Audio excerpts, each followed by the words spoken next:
Shankill County Grand Master, Richard District Master, and officers of No.9 District, Chairman and members of the Hall Management Committee, Chairman and members of Friends of the Rest, sisters, brethren, and friends of all. Welcome to the West Belfast Queen Elizabeth II Memorial Lounge Hall. And thank you all for your attendance here tonight. As a past No.9 District Master and current District Lecturer, it gives me great pleasure on behalf of No.9 District Lodge to extend a hearty welcome to our guest speaker, Mr. Richard Jordan, and his wife Maureen. Richard grew up in New York, where he studied geography and environmental studies at York University.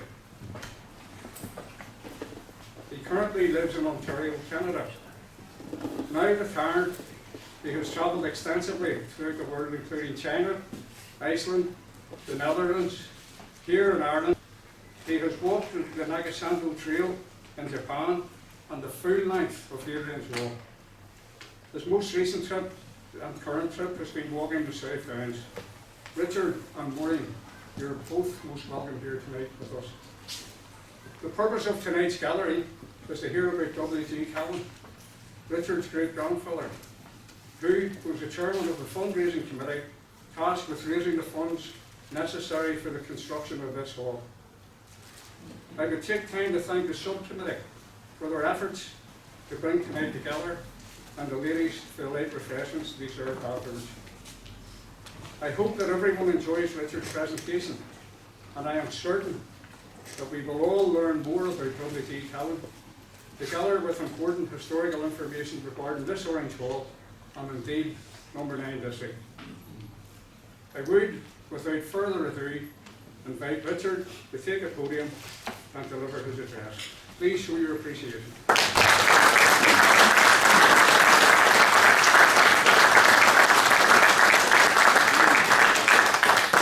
Well, thank you very much for the introduction. I'm so honored to be here speaking in the hall that my great-grandfather knew so well. This is something I've been researching and looking at pictures, but nothing can beat actually being here. And it's wonderful to see such a nice audience, appreciative audience, and hopefully I can impart some knowledge about WG and maybe a few things even about the hall that you don't know. Hey, whoops, there we go. Wherever I go, I keep seeing that face.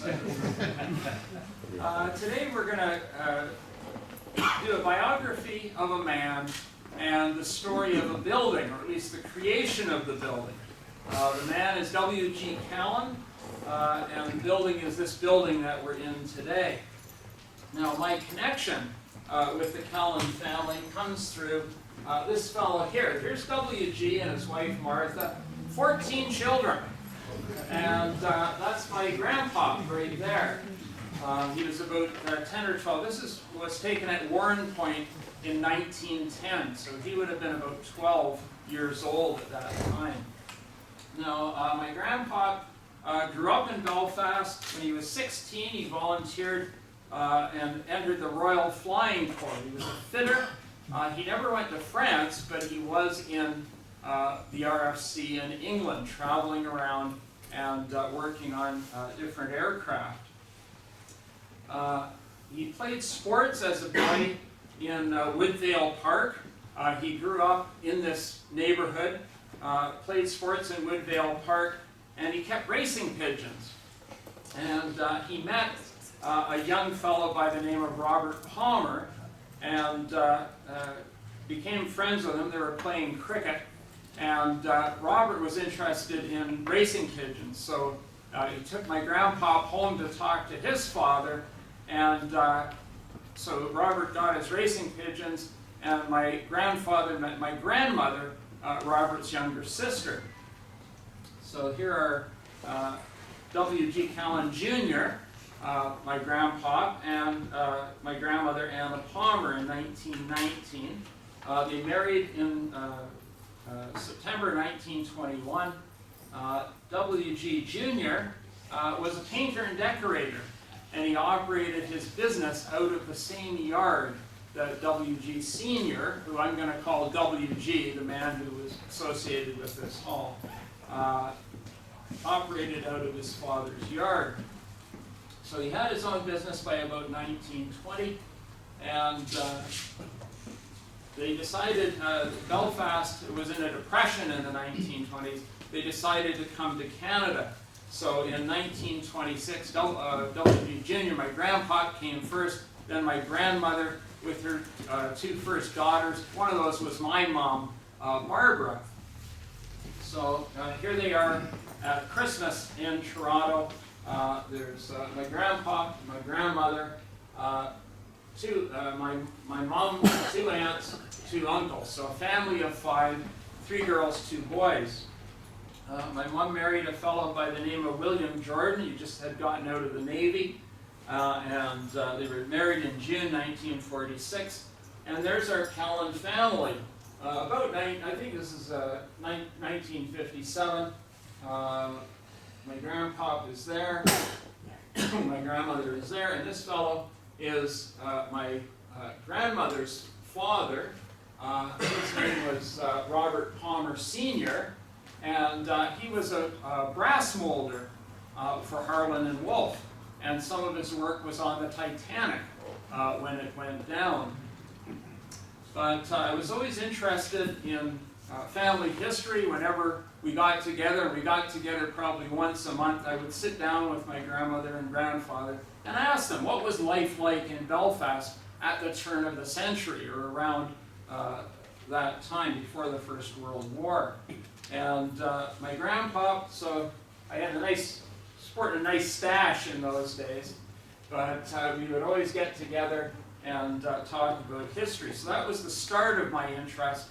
And in retirement now, I've been doing some more heavy-duty research. I've been looking at the Belfast newspapers online from the 1890s, from the early 1900s. It is long and tedious work, but you get little gems of knowledge that keep you going. So what I'm going to talk about today is kind of a work in progress. I'm still learning things, and my visit here to Northern Ireland this week, I went to the Public Records Office and the Orange Museum today. William Humphrey took me to the Orange Museum today. I'm always learning about Belfast as it was. Okay, so we'll start with the story of the Callens. All I know is that they were Scots, probably from the lowlands of Scotland, probably came over to Ireland in the reign of King James I. As far as we can determine, they settled around the townland of Shankill in County Armagh. So it's just south and east of Armagh City. We know that they were handloom weavers. They were farmers, they had a farm, but they also practiced handloom weaving just to generate a little bit of money. And of course, around the late 1700s, early 1800s, the age of the French Revolution and Napoleon, Britain was at threat. At times, the searches would be carried out for illegal arms. The government was worried that there'd be disloyal elements that would be armed, and so they would, the volunteer militias would search for arms. Unfortunately, there was economic rivalry as well. Sometimes when they were searching for arms, they would smash looms. And there was quite a bit of animosity that was generated. Apparently in Armagh, before this time, was a very peaceable place. There were no riots, there were no problems. But in this age of revolution, there grew a lot of animosity, and it became people formed gangs. There were the Pepa Day Boys, the Protestants. The Catholics formed gangs that they called the Defenders. and they were going at it with each other. Now, we all know the story of the battle at Loch Gall when the Peep of Day boys defeated the defenders. The Callens were living only 10 miles as the crow flies from Loch Gall, and I would be surprised if they weren't involved in that in some way. Of course, the Battle of the Diamond, September 21st, 1795, and the victorious party went to James Sloane's Inn, and the Orange Order was founded at that time. Now, the Callens came to Belfast around 1850. The first Callen that we can put a name to is George Callen. He was born about 1804. We know he was a handloom weaver, and we don't know the name of his wife, but we know that he had a number of children, and they all seemed to be in Belfast in the 1850s. There was a series of marriages, 6 marriages, and all of these people, we can connect them one to another through, sometimes one was a witness at another's marriage, or some other way we can connect them, including Isaac Callen. He was the last to get married, married Sarah McMorrin in 1862. Now, one of the interesting things about these marriages is that the Callens were most definitely Presbyterians, but they got married in the Church of Ireland. Of the 6 marriages, 5 of them took place at St. Anne's Parish Church. Now, this is not the cathedral. The cathedral was only built in the late 1890s. This was St. Anne's Parish Church, which came before the cathedral.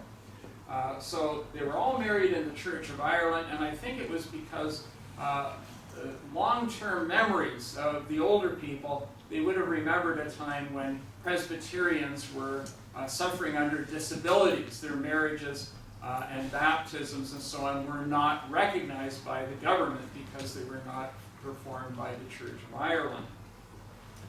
So the Callens worked as laborers, and they lived at, perhaps this term is right, I call it the lower end of the Shankill, near the city center, not up at this end. So they were in sort of the west end of the center city. Isaac's brother, William Callen, worked for the Belfast Corporation as a lamplighter. And he went around, he would have to light all the lamps as dusk fell, and then as the sun was starting to come up, he would go around and turn them all off. He did that job, and his son did the same job as well after him. Now, they lived on the Falls Road, and they owned a little shop there, so he had a good government job, and he was making money as well with this little store. Now, in 1872, there were very strong riots in Belfast and evictions. So Catholics were evicted from Protestant areas, Protestants evicted from Catholic areas, and William, unfortunately, was one of those who was evicted. He lost his store, his furniture was piled in the street, and he moved to the Shankill Road neighborhood. So the Belfast Corporation allowed people to claim damages if they had been suffered damages in the riots. And William Callen, here is 78 Falls Road, he claimed 183 pounds for 30 pounds. So all of his stock, everything in the store, he was completely ruined by these riots and the eviction.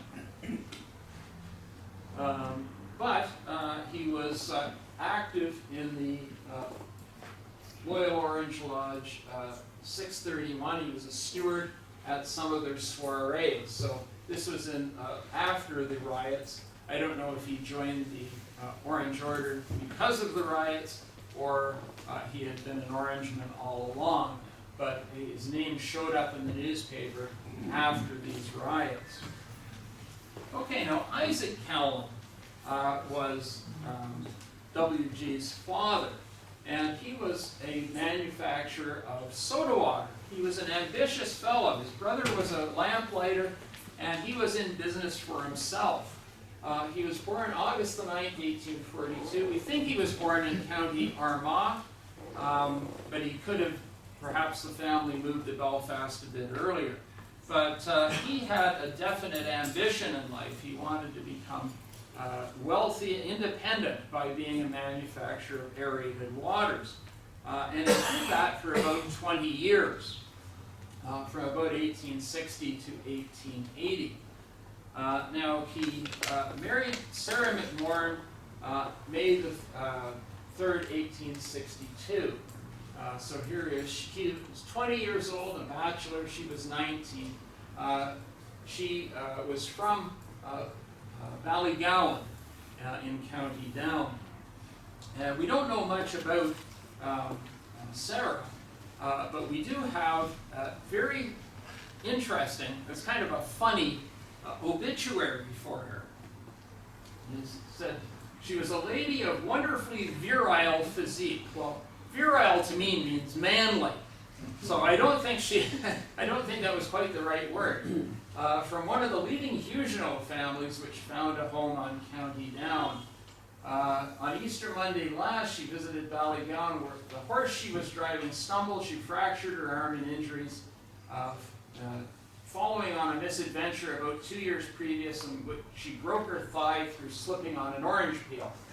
So it said she's the widow of the late Mr. Isaac Callen and mother of a gentleman well known in the Belfast building trade, William G. Callen, that's our WG.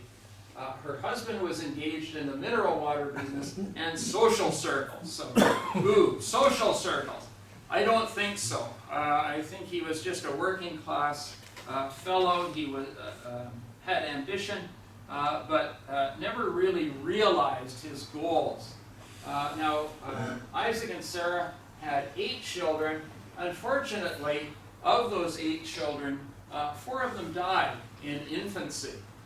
So they were only left with the 4. WG was the oldest one, born October 17th, 1863 in Belfast. Well, Isaac tried to make a go of this, and he was successful for a while, but he eventually sold up his business and ended up as a traveling salesman for Cantrell and Cochrane's. So he became a salesman. So his grand ambition of becoming independently wealthy just did not succeed. And it's kind of sad. They were living in very impoverished circumstances, and I think this had a direct result in the children dying very young. But also Isaac himself died of tuberculosis. He was only 44 years old when he passed away. And I remember my aunt discovering that Isaac had been in the mineral water business. And my grandfather's reaction was very curious. He was kind of embarrassed by it, like this was something shameful. And I thought, there's nothing shameful about being in the mineral water business. It's in support of temperance. It's also in support of good health, because the tap water in Belfast in those days was not safe. So he was doing something good, but I sort of got the idea that my grandfather was kind of embarrassed because Isaac had not made a success of his life. He had tried hard, but his business had failed. Half of his children had passed away in infancy, and he himself died at the young age of 44. So it was kind of, this was what WG was growing up with. His father passed away early and had not been a success. Okay, so the early days with WG.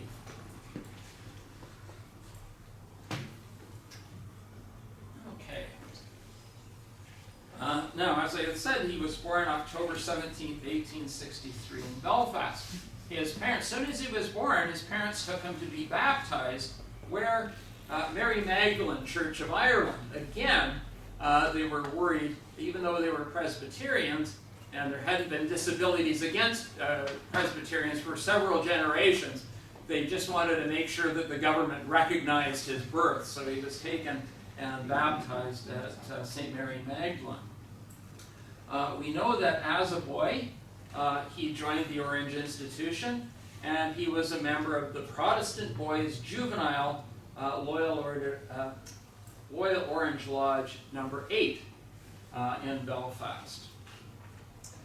He trained to be a carpenter and a joiner. Now, a joiner, I had to look this up. You probably are very familiar with these terms, but a joiner is someone who works in a shop and puts together things of wood without necessarily using metal fasteners, dowels and pegs and mortise joints and so on.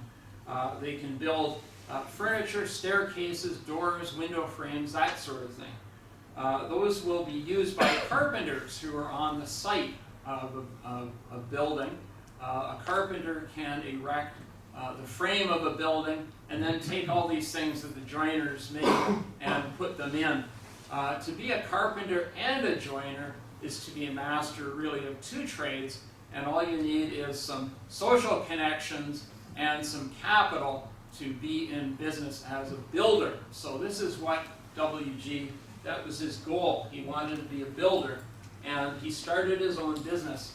And by 1887, he was apprenticed. We don't know where he was apprenticed, but he started his own business by 1887 and ran ads in the newspapers like the shopkeepers and others can have their premises remodeled and fitted up in first-class style under my personal supervision. William George Callen. His works were at 59 Dover Street. So there he goes. Now, he was very lucky. This is 1887 when he started. Look what happened to Belfast housing. There's 1887 there. All of a sudden, 1900, housing starts went up. People were flooding into Belfast from the surrounding countryside because there were good jobs in industry. So they were coming in. WG was building houses. He wasn't just building houses, he was building stores, shops, bars, other things. It was a boom time in the building trade. Now, he had ambition, ambition in business and ambition for personal political power as well, as we'll see. Now, he joined Shankill Road Heroes LOL 1923. In December 1886, the newspaper says that he was treasurer-elect, so he was running for office. In 1887 and 1888, he was a steward for soirees, so he was putting himself forward as a volunteer. And by 1889, he was the worshipful master of LOL 1923. Now, he met, as worshipful master, he was sitting on the council of District number 9, and he met this fellow. How do you like the picture I found of him? There's a real good likeness there. One of the great things that I'm still working on is trying to find pictures of these people and places that I'm talking about. But Samuel Criglington was the worshipful master of a lodge. He had served on the executive of District number 9. He was the secretary, and he was also on the executive of the Smithfield ward of the Belfast Conservative Association. Another thing that he did was he designed and built a new Orange Hall when he was a young man. Now, October 1872, it was the Orange Hall on Agnes Street. It was called the Derby Memorial Hall, and so he had actually designed and built this new Orange Hall. Now, Samuel Criglington was 28 years older than WG, and he was either a mentor, he either took WG under his wing, or he was an example. WG could look to him, could ask him for advice. But all the things that Criglington did, WG would duplicate a little bit later. And the hall that WG built was the one we're in tonight. Okay, so conservative, I just want to mention them. The Conservatives were allied with the Orange institution at this time. I don't know if it's still the case, but they controlled the municipal government. Most of the elected positions were controlled by Conservatives. And if you look at the Conservative roster of all the people that attend the meetings and the people that are attending Orange meetings, they're all the same people. So that's why I say they're allied. But municipal government, of course, is in charge of hiring municipal employees, spending municipal money, providing services for different areas and different people. So the levers of power come through the municipal government. Okay, so let's talk about WG's wife for a minute. Martha, her name was Martha Stewart. No relation to the TV Martha Stewart from America. But the Stewart family came from outside of Belfast. We don't know exactly when they came in, but by the 1830s they were here. The first relative we know of was David Stewart, and he's described as a servant in different places, a servant, a household servant, or a coachman. So he obviously worked for a very wealthy family. His son Alexander, he had two sons that we know of, Thomas and Alexander. And young Alexander probably only saw his life growing up as being one of two things, either a servant like his father, or he could have broken away and become a laborer. Well, that all changed when a British Army recruiting party came marching through the streets, and they would play their snare drum, and be a couple of sergeants going around saying what a great life it is in the Army. And so Alexander joined up to the 77th Regiment of Foot.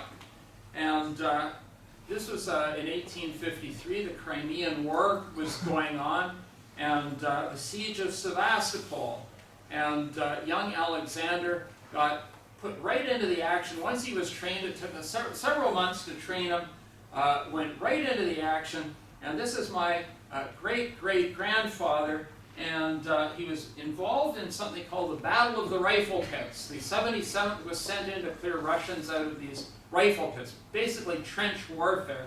And my great-grandfather was killed in action before any children were born. So here we go. Killed April the 19th, 1855. Testified by 3 British officers.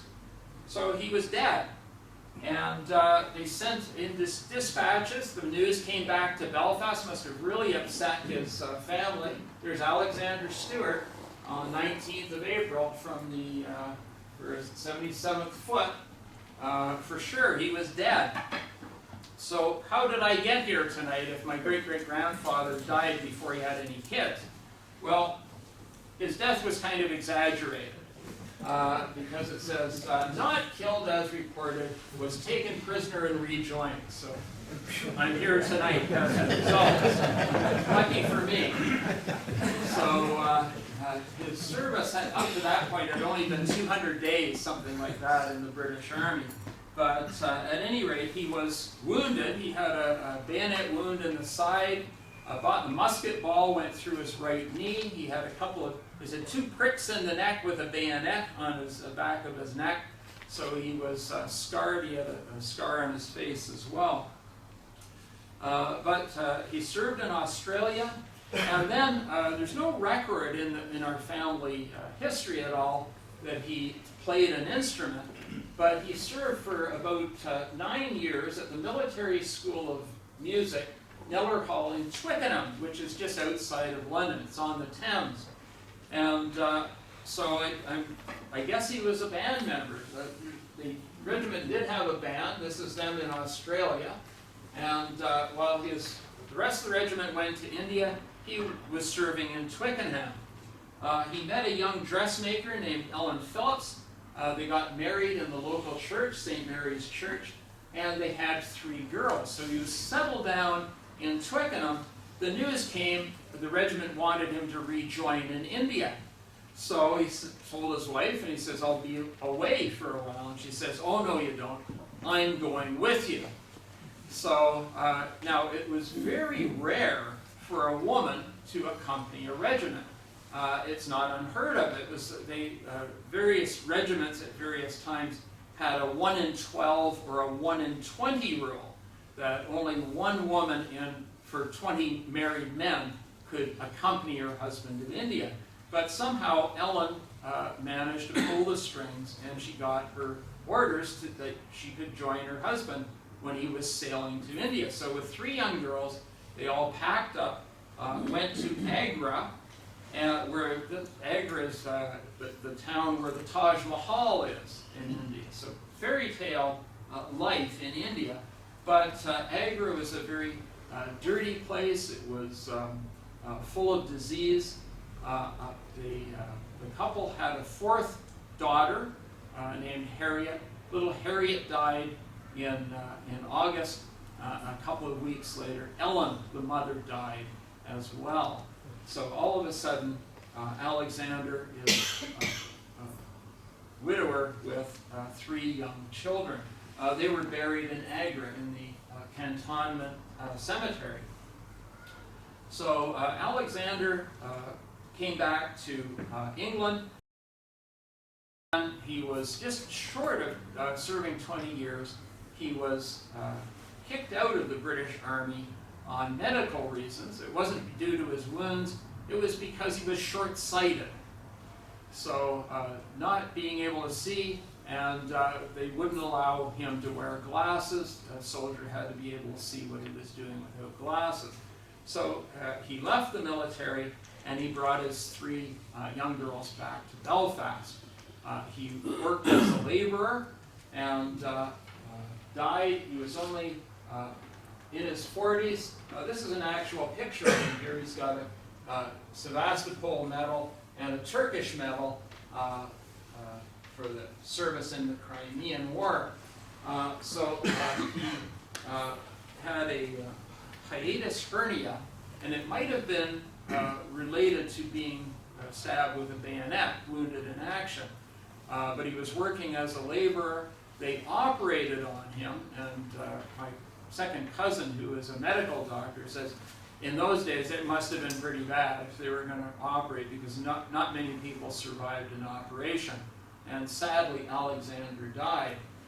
Now, his 3 girls, Clara was 15, Martha was 14, and Edith was 12. They were now orphans in Belfast. Very luckily, his older brother Tommy came in and took the girls into his household, Tommy and Aunt Mary Jane Stewart. So they raised them. This is not them. This is a very posh-looking couple. I don't have a picture of Tommy and Mary Jane, but the 3 girls had been raised for several years in India by ayahs, Indian caregivers, and they could speak Hindi. And there was a family story. Whenever they wanted to keep something private, they would start speaking Hindi to each other. Nobody else could understand. So it was kind of a secret power that they had. Well, they were attending St. Enoch's Presbyterian Church in Carlisle Circus, and Clara got married. The best man at that wedding was WG. WG met Clara's younger sister, Martha, and they started seeing each other. They would often, their dates consisted of going to church, where they would hear Roaring Hannah, the Reverend Hugh Hannah, preaching. It must have been very entertaining, because, boy, he had fire and brimstone, and he was quite a preacher. But they decided to get married. They got married at the Albert Street Presbyterian Church in 1887. So there we are, William George and Martha Stewart. Now, as I said before, they had 14 children. So she must have been quite busy in her taking care of them. Luckily, her oldest child, Annie, was a girl, and she became the nursemaid to all the babies as they came along as well. 6 sons and 8 daughters, and there's the there they are there. So quite a house full. Okay, so WG Callen was now finding success. You know, after he got married, he had started his own business around the same time, 1887. He was rising through the ranks in the Orange Order, and he was rising through business ranks. He was building houses, including some houses on Rutherglen Street, on his own account. So he was starting to become a landlord, not just a tenant. Okay, the building committee. Now, West Belfast is growing, so the city is growing this way. The industries are locating on the Falls Road and so on in this area. So the city is expanding out to the west. And West Belfast at this time was a battleground in parliamentary elections. In 1886, a nationalist was elected, then it was unionist for a while, then a nationalist and a unionist. So around this time here, after the nationalist was elected, they said maybe it's time that we have a better Orange Hall. So on October the 15th, I found this in the newspaper. This is the exact date, October the 15th, 1890. There was a meeting that was held at the Agnes Street Hall. It was attended by WG and his mentor or example, Samuel Criglinton, among others. And they said that the Agnes Street Hall was not suitable as a venue anymore. It was down a side street. It wasn't suitable for ceremonial processions, and it was run down. They said the taxes on it were either like a whole list, a shopping list of reasons why the Agnes Street Hall was not good enough and that they needed a new hall.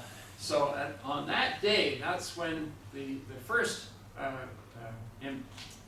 intention was formed to build this hall. And its title, they called it the West Belfast Loyal Orange and Unionist Hall, because of course unionism was important at that time, still is. WG Callen became the president of the building committee. That meeting took place a couple of days before his 27th birthday. So he's only 27, a young guy. Joseph McKnight was the vice president, William P. Johnston was the treasurer, and David Stranahan was the secretary. Okay, he became, in 1891, WG became the worshipful master of a dormant lodge, LOL 739.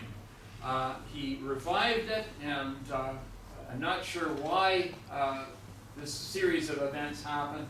And one of the things he did was acquire what was described in the papers as a new lodge flag. He ordered it from London, England. It was delivered to his house, and he invited everyone to the house. There was a flute band there as well. They unveiled the banner to right loyal cheering, they said. And then they took this banner, paraded it all the way through the neighborhood, ended up at the Agnes Street Hall where it was placed. So that was an important milestone there.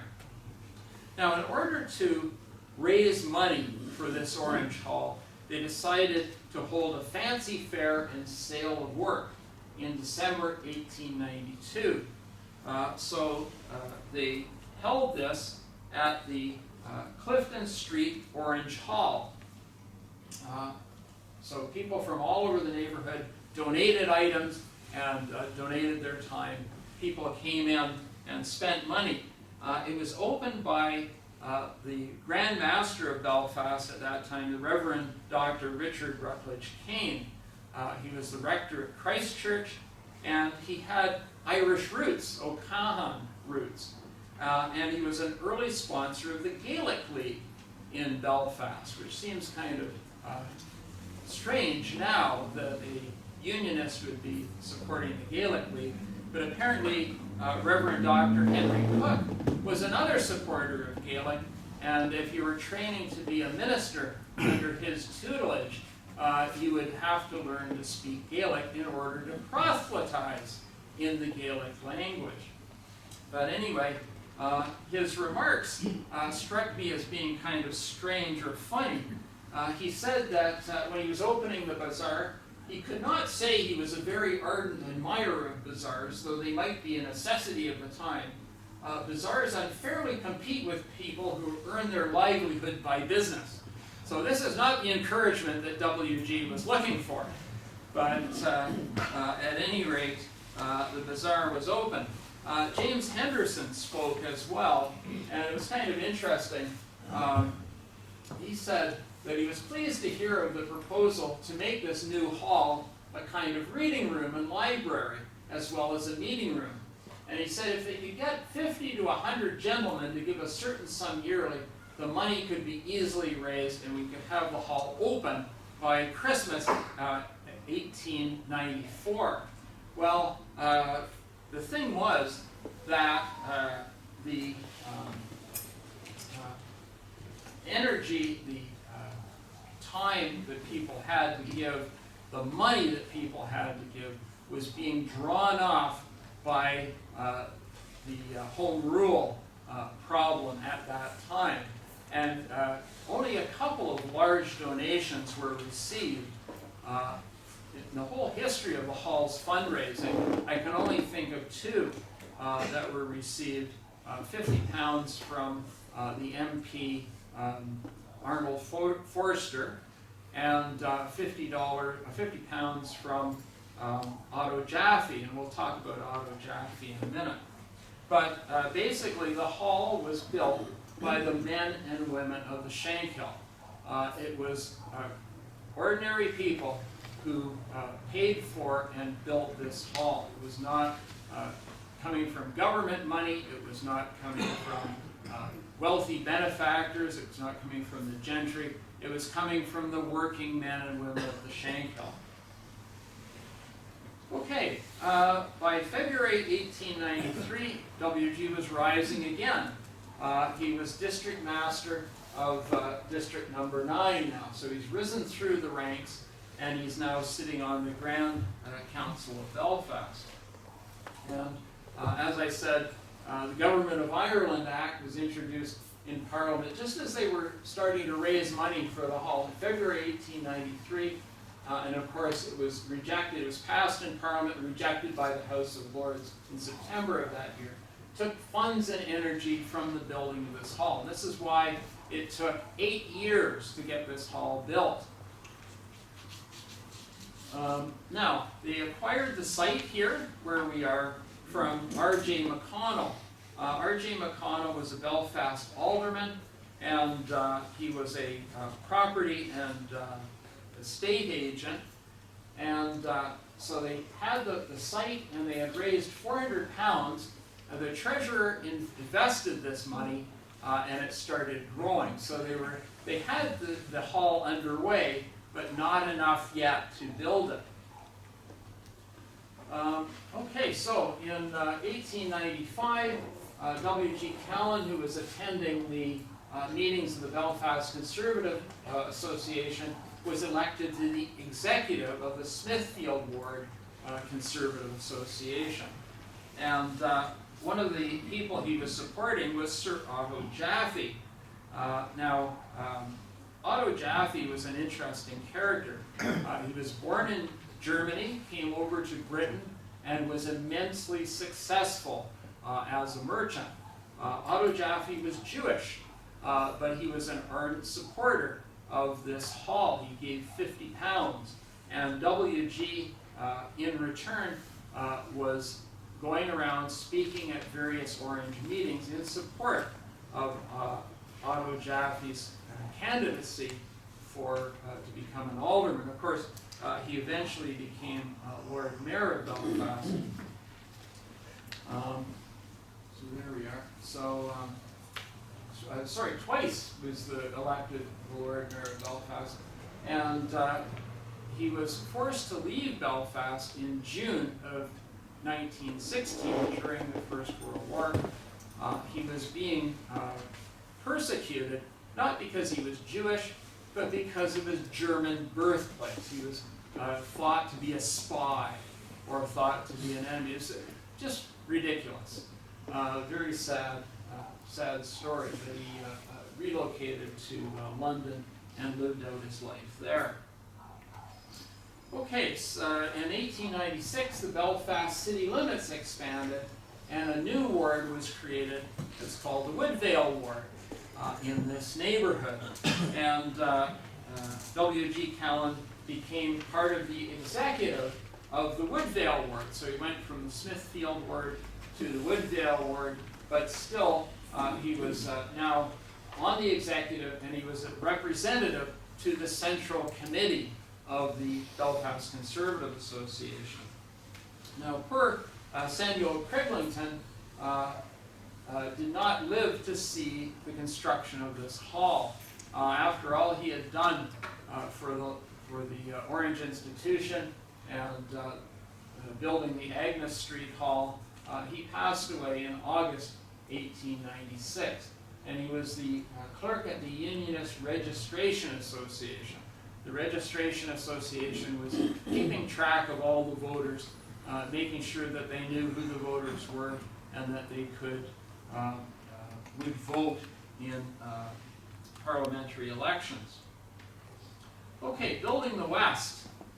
Now, 1897 was a big year for WG. In April, the beginning of April, he opened his new building yard at a place called the Old Lime Works on Carrick Hill.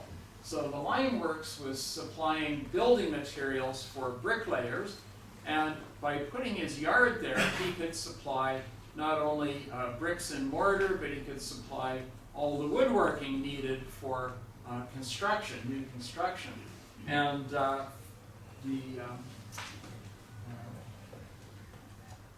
there was quite a party here when he opened it, and he had an official from the Grand Lodge come and act as master of ceremonies. A little bit later that month, the cornerstone for this building was laid by Alderman R.J. McConnell, the man who had sold the committee this plot of land. And it was the stone was laid on Easter Monday, April the 19th, 1897. And they said that they had constructed a platform. I still don't quite understand this. They said that they had constructed a platform that could take 1,000 people. So they must have, I don't know if they put it over the street or through this area, but they had a big procession. They ended up here about noon, and they dedicated the cornerstone. Now, Belfast District No. 9 in 1897, it was split into two. And District No. 10 was created. So at that time, District 10 had 6 lodges and 327 members, leaving District 9 with 14 lodges and 439 members. And I think this was not, at first I thought, oh, this must have been quite a blow to WG. And I thought, no, they're showing the confidence in him that he can build the membership up again. This was a good thing. Now, the grand opening of the hall, it was built in 1 year between April 1897 and April 1898. It was opened by Elsie McConnell. She was the wife of R.J. McConnell, and actually she was his second wife. He had had an earlier wife who had passed away, 9 kids with the earlier wife, and he married this beautiful socialite.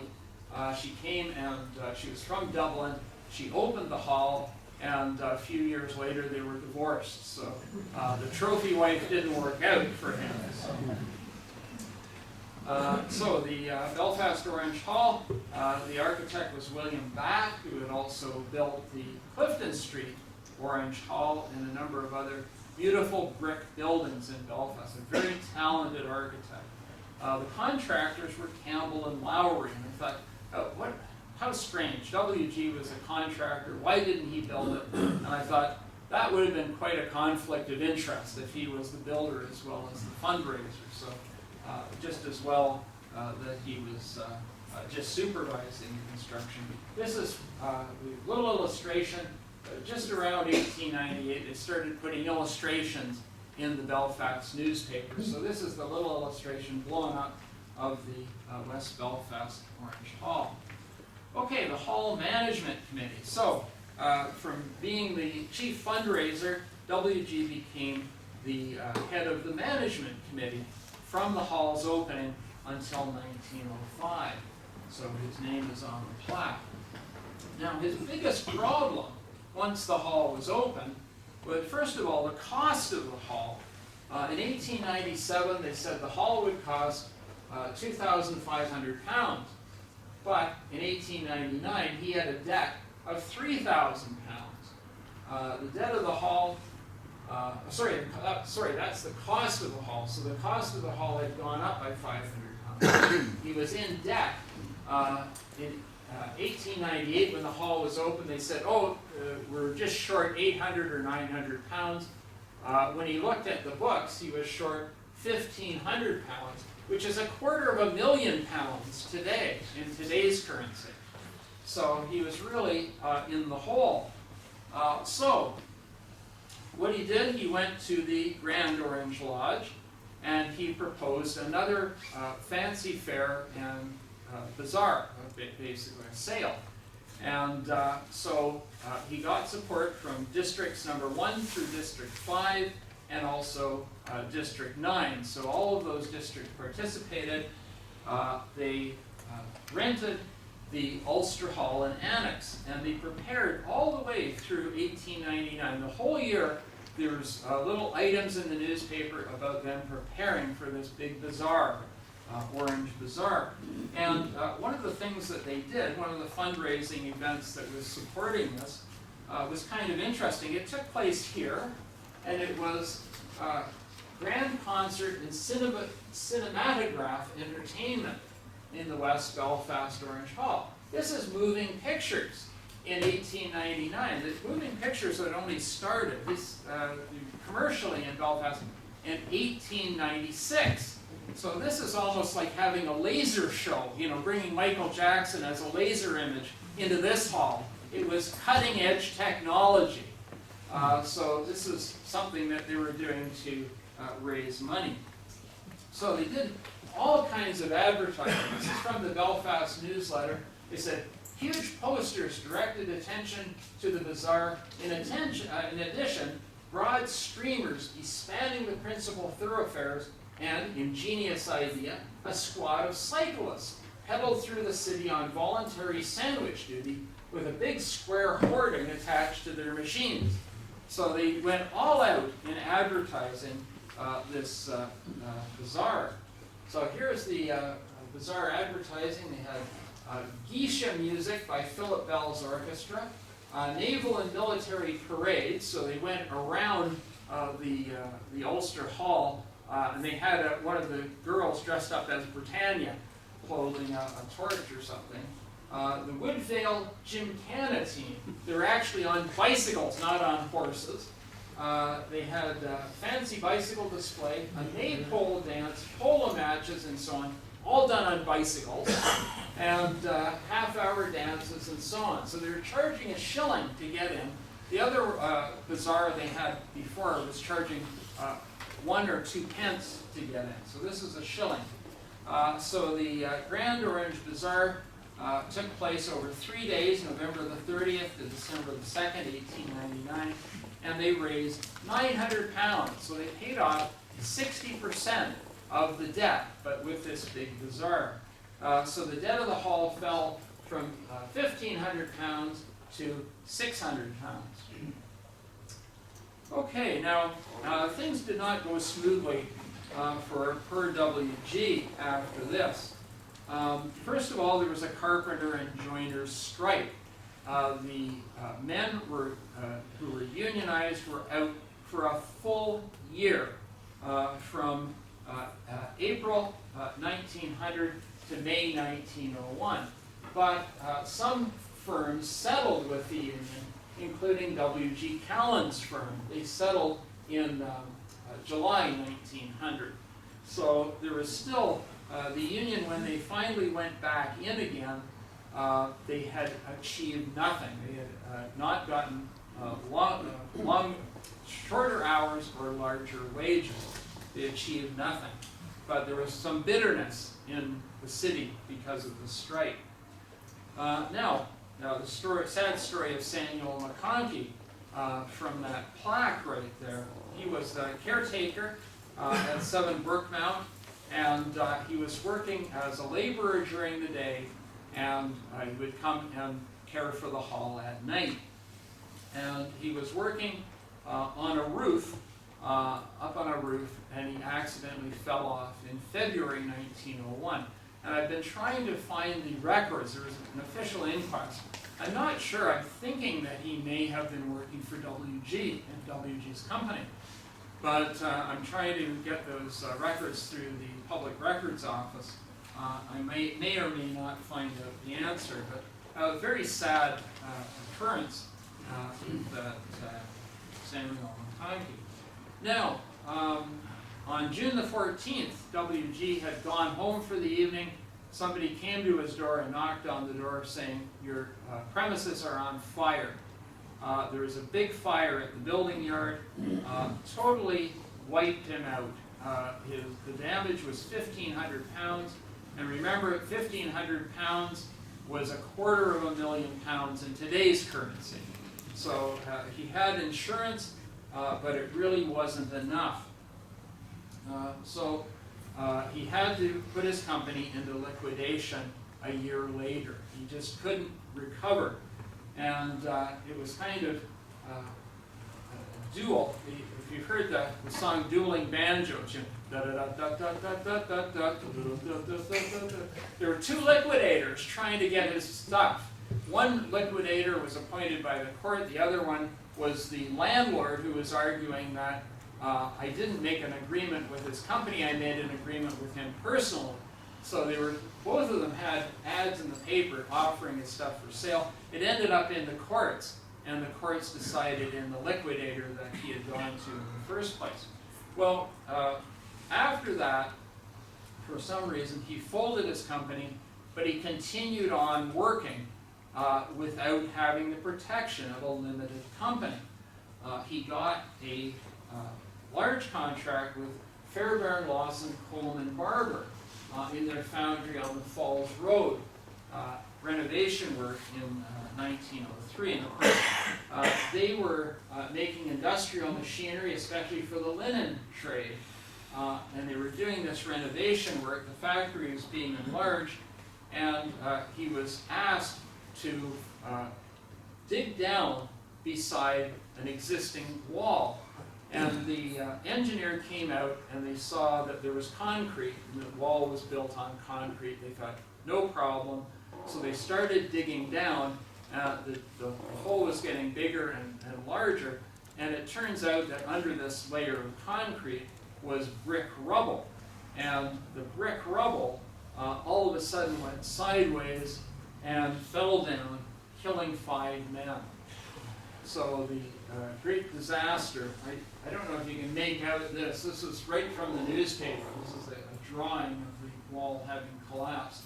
But there were 3 of his own employees died, and 2 factory employees died, including a 15-year-old apprentice. So this was a real tragedy. So there we go. And Thomas McElroy was one of his employees. Now there was a big coroner's inquest about this, and they had calling people as witnesses for a whole week, and the judge asked, the coroner asked 4 questions that the jury would decide. What was the cause of death of the men? They said the falling of the building. Was it due to their own negligence? No. Was there neglect? And they said yes, by Fairbairn, Lawson, Comer, and Barber, not by WG Callen. Was it culpable neglect? No. So they said it was the fault of the factory, not the fault of the contractor, WG Callen. And they said, the jury recommended that the corporation of the city of Belfast hire an engineer to go and inspect construction projects like this, because they were unsafe. It wasn't WG's fault. but he got hit with a lawsuit anyway. Under a provision of English law, Lord Campbell's Act, the wife of Thomas McElroy sued him, and I don't know the result of this case. There was a lot of information in the newspapers, and then suddenly the court case was underway and information stopped. So did he settle with her out of court? Possibly. Did he show her the state of his finances, which were very poor at this time, and stop the lawsuit? It possibly went that way. But he had to declare bankruptcy. So he was personally bankrupt now. And so everything was sold off again. This was in March 1906. So what wasn't taken by the fire was taken by this bankruptcy. So it kind of changed his priorities at that time. Formerly such an ambitious young man, now he's been faced with such terrible difficulties. People were dying, and so he decided to step back. And this is when he left his role as on the management committee of the West. So he resigned anyway, at the age of 42. So what happened with District Number 9? District Number 9 in 1897, when they split, it had 14 lodges and 439 members. When he left as the master of District Number 9, they had 16 lodges and 1,000 members. So he had doubled the membership of the lodges in District 9. And John D. Johnston then became the district master. So this jewel was given to WG in 1905 to commemorate his time as the worshipful master of District 9 and the manager of the Hall Building Committee. So at this point, on June the 14th, WG had gone home for the evening. Somebody came to his door and knocked on the door saying, "Your premises are on fire." There was a big fire at the building yard, totally wiped him out. The damage was 1,500 pounds, and remember, 1,500 pounds was £250,000 in today's currency. So he had insurance, but it really wasn't enough.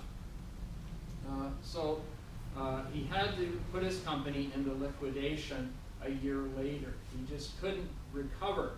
And it was kind of a duel. If you've heard the song Dueling Banjos, there were two liquidators trying to get his stuff. One liquidator was appointed by the court. The other one was the landlord, who was arguing that I didn't make an agreement with his company, I made an agreement with him personally. So both of them had ads in the paper offering his stuff for sale. It ended up in the courts, and the courts decided in the liquidator that he had gone to in the first place. Well, after that, for some reason, he folded his company, but he continued on working without having the protection of a limited company. He got a large contract with Fairbairn Lawson Coleman Barber in their foundry on the Falls Road, renovation work in 1903. And of course, they were making industrial machinery, especially for the linen trade. And they were doing this renovation work. The factory was being enlarged, and he was asked to dig down beside an existing wall. And the engineer came out, and they saw that there was concrete, and the wall was built on concrete. They thought, no problem. So they started digging down. The hole was getting bigger and larger, and it turns out that under this layer of concrete was brick rubble. And the brick rubble all of a sudden went sideways and fell down, killing 5 men. So the great disaster, I don't know if you can make out this. This is right from the newspaper. This is a drawing of the wall having collapsed. But there were 3 of his own employees died, and 2 factory employees died, including a 15-year-old apprentice. So this was a real tragedy. So there we go. And Thomas McElroy was one of his employees. Now there was a big coroner's inquest about this, and they had calling people as witnesses for a whole week, and the judge asked, the coroner asked 4 questions that the jury would decide. What was the cause of death of the men? They said the falling of the building. Was it due to their own negligence? No. Was there neglect? And they said yes, by Fairbairn, Lawson, Comer, and Barber, not by WG Callen. Was it culpable neglect? No. So they said it was the fault of the factory, not the fault of the contractor, WG Callen. And they said, the jury recommended that the Corporation of the City of Belfast hire an engineer to go and inspect construction projects like this because they were unsafe. It wasn't WG's fault, but he got hit with a lawsuit anyway. Under a provision of English law, Lord Campbell's Act, the wife of Thomas McElroy sued him, and I don't know the result of this case. There was a lot of information in the newspapers, and then suddenly the court case was underway and information stopped. So did he settle with her out of court? Possibly. Did he show her the state of his finances, which were very poor at this time, and stop the lawsuit? It possibly went that way. But he had to declare bankruptcy. So he was personally bankrupt now. And so everything was sold off again. This was in March 1906. So what wasn't taken by the fire was taken by this bankruptcy. So it kind of changed his priorities at that time. Formerly such an ambitious young man, now he's been faced with such terrible difficulties. People were dying, and so he decided to step back. And this is when he left his role as on the management committee of the West. So he resigned anyway, at the age of 42. So what happened with District Number 9? District Number 9 in 1897, when they split, had 14 lodges and 439 members. When he left as the master of District Number 9, they had 16 lodges and 1,000 members. So he had doubled the membership of the lodges in District 9. And John D. Johnston then became the district master. So this jewel was given to WG in 1905 to commemorate his time as the worshipful master of District 9 and the manager of the Hall Building Committee.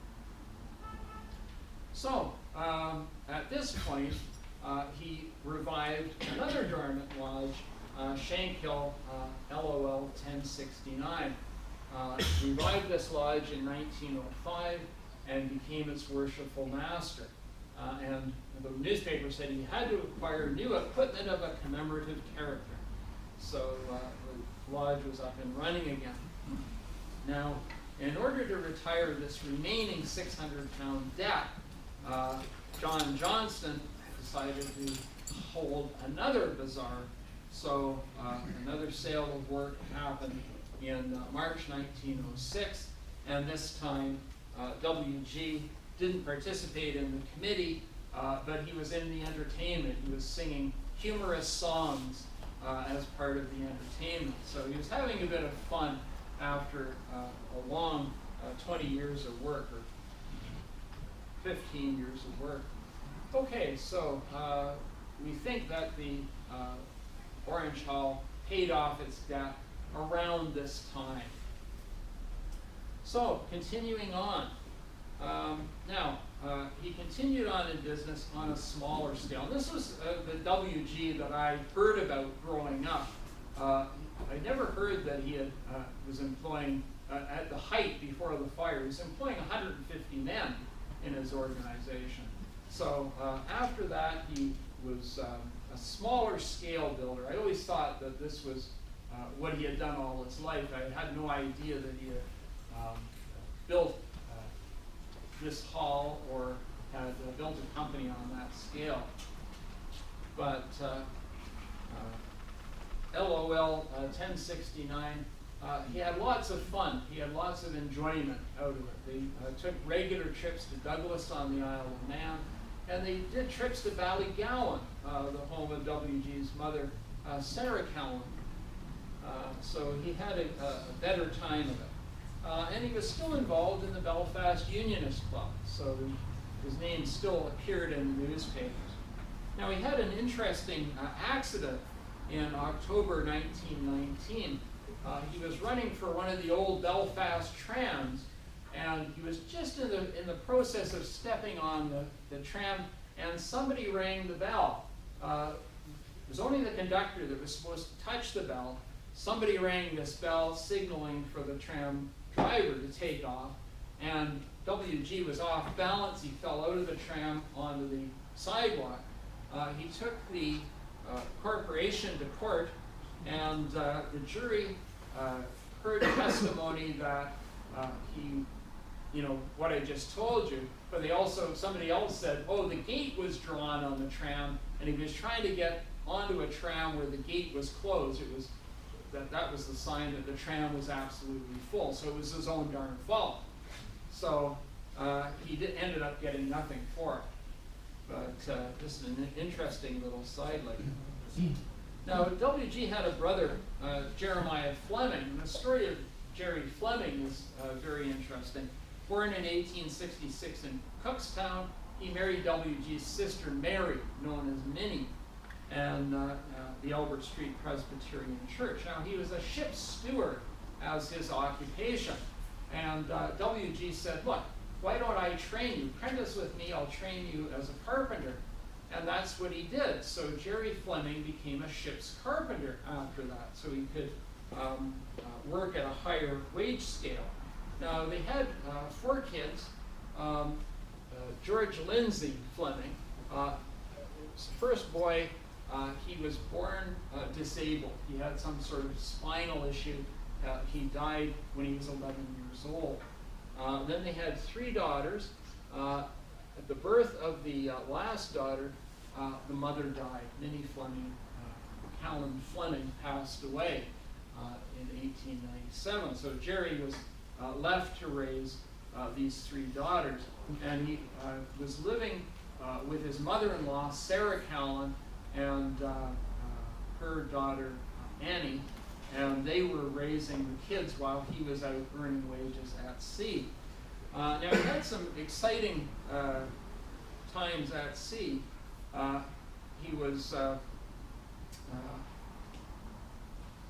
a boat during World War I. On July the 1st, 1915, he was on an oiler that was going to Texas. They were going to bring back crude oil or gasoline or some petroleum products to Britain during war. And his ship was sunk by a submarine, German U-boat. Surfaced, shelled them, and then torpedoed the boat. So Jerry was in the water. Another boat came along, British boat came along, picked them up, started on their way. Submarine resurfaced, shelled them, sunk them as well. So Jerry was sunk twice in the course of a single day. So finally another ship came and he was taken back to Penzance. So if that wasn't enough, the British had invaded Gallipoli. He signed on with the British government as a civilian carpenter. So he was there at Gallipoli building wood trench liners and things for the British government. So he was there for about a year. He was in the newspapers at the Springfield Dam. In the winter of 1917, 3 boys had gone out on the ice, not knowing it was thin ice. They fell through the ice and drowned. And they said a carpenter named Jerry Fleming came along, built a raft, and spent a couple of hours in the freezing cold trying to fish the bodies out, trying to find the bodies out. And I could just see him feeling such sympathy for the parents of these. You know, he had lost his own son to the spinal problem. Now, by 1921, he was working at the Harlan and Wolff shipyards, and he was on his way home one night. He was a member of the same WG's Lodge, 1069. He was on his way home on a tram, and a terrorist threw a hand grenade through the window, and Jerry Fleming was killed. A couple of other fellows died with him, and there was another one that passed away the next day. So 4 people died, and 5 were injured. And they had a funeral from his house, which was in this neighborhood, to the Shankill Cemetery. So a real tragedy. And afterwards, they put wire mesh around the streetcars to prevent this kind of thing from happening again. So tram car bombings. So it was the work of the IRA. Now, later days. So WG continued Callen and Company, small scale builder, and eventually gave it over to his son Isaac and Thomas, and they ran the business after that. After World War I in the 1920s, he built a hangar or 2 at Alders Road Airport. So this was more new technology. And he established a good relationship with Anderson Roofs. And so they offered him a position. They said, "We are revamping our yard in Manchester. Would you go over and supervise the construction?" He was 65 at this point, and he said, "Yeah, that would be something different." He had a daughter living in Manchester, his youngest daughter, Evelyn. So he and Martha went to Manchester, and after the construction was finished, they said, "You're such a great manager, will you stay on and manage our yard for us?" And he agreed. So he moved from Belfast, left his company to his 2 sons, and continued on. Now Martha, they were living at 15 Woodhays Drive in Sale. This is the house today. Nice house, nice middle class house. Martha passed away on January the 30th at the age of 69. So she was not an old woman when she passed away. And WG lived on through World War II, and he was just devastated by what he saw of the Belfast Blitz. And he said, "All the buildings I've built, all the work I've done in my life has been destroyed. Everything has been bombed." And he was very saddened by it. He passed away in January 1946 at the age of 62 in Manchester. He's buried in Manchester. But really, a lot of the buildings that he built were destroyed, but the West is a fitting memorial to him. So that's my story, and I'm sticking to it.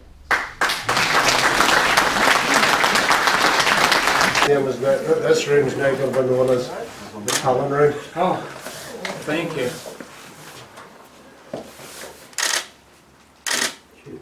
Go ahead. Go ahead. Yep. Spencer, you nip in beside me. Richard, this is our County Grand Master. Sit me on. Sit me on. Keep the seat.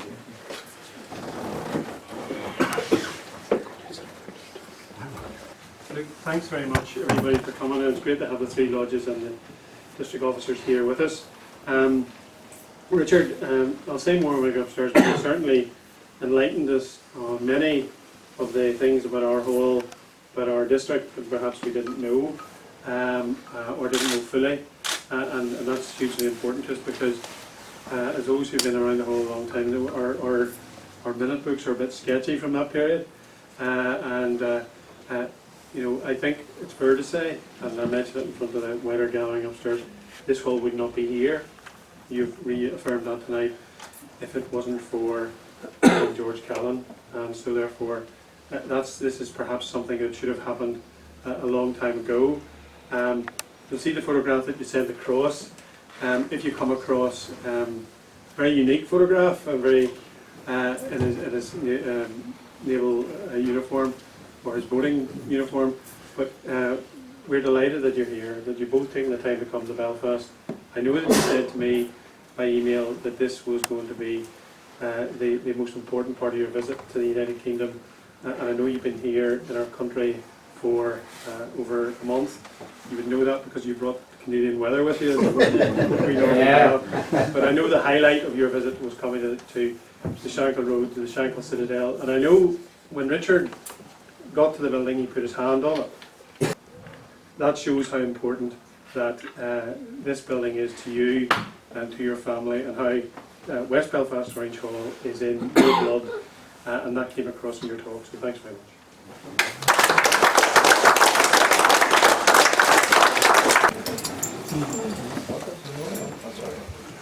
This is a day that the Lord has made. Let us rejoice and be glad in it. The Lord is good. His love endures forever, and from age to age He is faithful. All through history, people of the Christian faith have set apart places for dedication and dedicated them to the glory of God and for the use of God's people. And now in the name of the Father and the Son and the Holy Spirit, I dedicate this room to be named the CALLEN Room going forward. Amen. Amen. Okay, can I ask Brother Jim Martin, the Deputy Chair of the Board of Trustees, if he would come forward and make a presentation to Richard?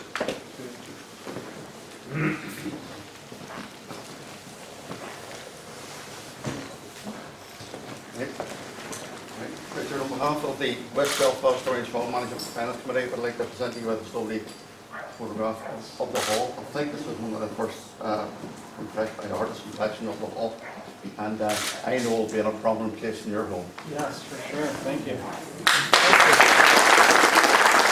And I would ask if Adrian Simpson from the Heroes would come forward and make a presentation, please. I'd like to present this to you on behalf of LOL 1923. The first lodge your ground was in. It's just a wee. Thank you very much. Thank you so much.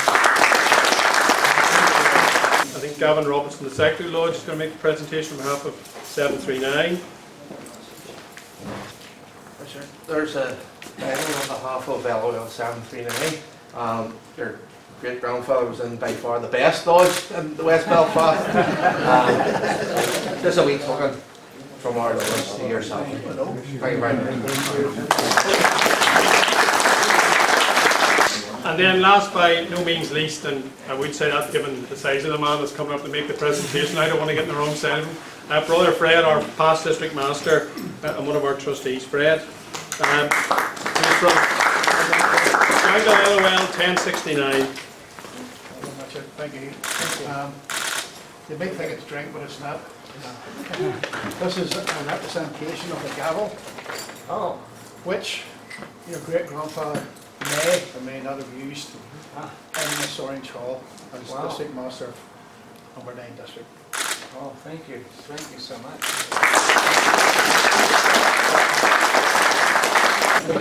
Okay, we're delighted to have with us tonight a local businessman who's been of great support to this hall over many, many years, and he's patron of Friends of the West, Mr. Eddie Montgomery of Edenderry Print, or I think Edenderry Design now, Eddie.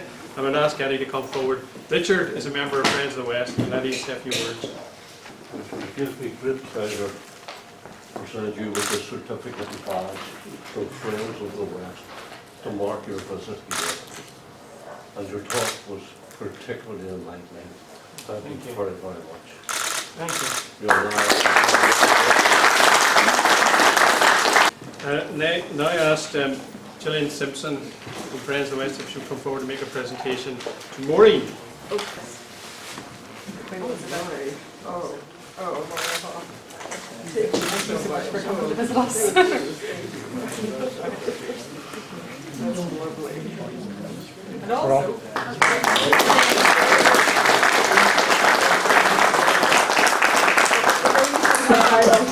Northern Ireland has some of the best produce in the world, so that's a little taste of Ulster for you to try over the next day or two when you're here.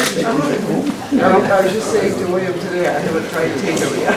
Oh, you have to have potato. Make sure it's those ones. Oh, thank you so much. Very kind. Could I ask the Treasurer of the Hall to come forward, and Heather Hayes, in the absence of Tom Scott, who had a minor procedure today, to make the presentation to the Hall of donation to the Hall from Friends of the West.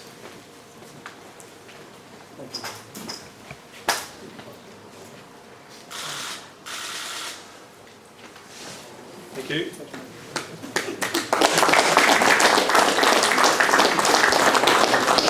And I would ask our County Grand Master, and delighted that Spencer's taken the time out of his busy schedule to be here, come forward and make a presentation to Brother Martin, who was a long-time Secretary of the Hall and a former Treasurer of the Hall, who stepped down as Secretary earlier in the year. Spencer?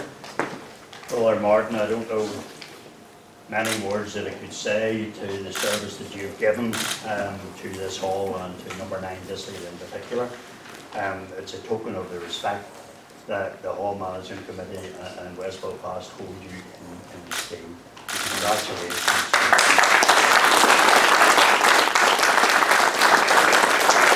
Well, I'd like to thank everybody else. I can't remember how long it's been. I'm sure near enough 25 years. Sure, But well, it was 15 up to this year. Had a wee minor break in between, if you remember. But I think it's around about 25 years. I've enjoyed doing it, believe it or not. Sometimes even when you're sitting down there in the cold in the winter, doing the minutes. But I have enjoyed it, and I thank the committee for their support down the years. We wouldn't be in a position we're in if we hadn't had such a good committee, which we have. And thankfully, hopefully it continues, and the hall keeps on thriving as it has been doing. Thank you very much. Thank you. I think Brother Hart wants to make a presentation to the Hall, which I think I'm going to receive.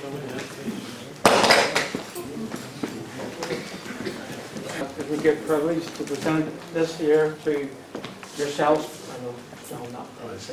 to yourself on behalf of the officers and the members of Thiefel Memorial 1916. Thank you very much. It would be a pleasure to Thanks, give David. Thank you. I just want to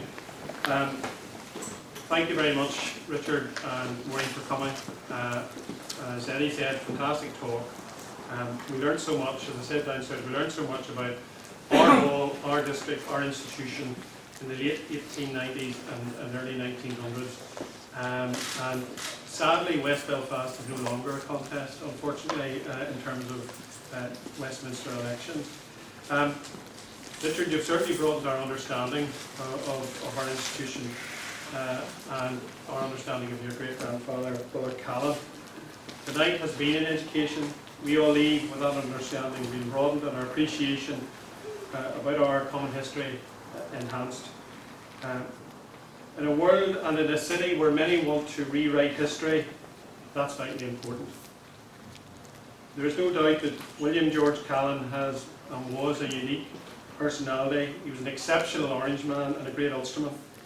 Tonight we have recognised his contribution to the history of the West, because when we left to go downstairs, the arch room, the No.3 room, has been renamed with the unanimous agreement of the Hall Committee and the Board of Trustees, the Callen Room. And before you leave, you have a look at it in memory of Brother Callen and the contribution he made. His dream of a beautiful hall here, headquarters for Orangism and Unionism, this beautiful hall became a reality in 1898 because of Brother Callen. I want to thank those who prepared the hall for tonight. I want to thank Brother Nelson Cousin for his technical support. It's not often Nelson Cousin technical support in the same sentence, but thanks, Nelson. The subcommittee who organised tonight's event, you're now all relieved of your responsibilities and duties. Thanks to LOL 1923, 739 and 1069, for their enthusiastic embracing of this event and over the last number of weeks, your attendance and contribution here. They were, as you've heard, WG Callen's 3 lodges. Their enthusiasm in recognising the event has been second to none. I want to thank Keith Moore and Jonathan Madison, who are not here, for the help that they've been in return of Richard and Maureen's visit to our city. I want to thank Brother Martin Holland for playing beautifully downstairs during the interval and leading us a wee short parade down to the CALLEN Room. Thanks to the media, to Jonathan Dugan and Aoife McConnell for being here tonight and taking the time out of their busy schedule. To our district chaplain, Stephen Dobbin, for his time in coming along and dedicating the room. And finally, I want to thank you all for your attendance and for the contribution you have made to a successful event and a historic night here at the West. Thank you very much indeed. And now we're going to have a cup of tea.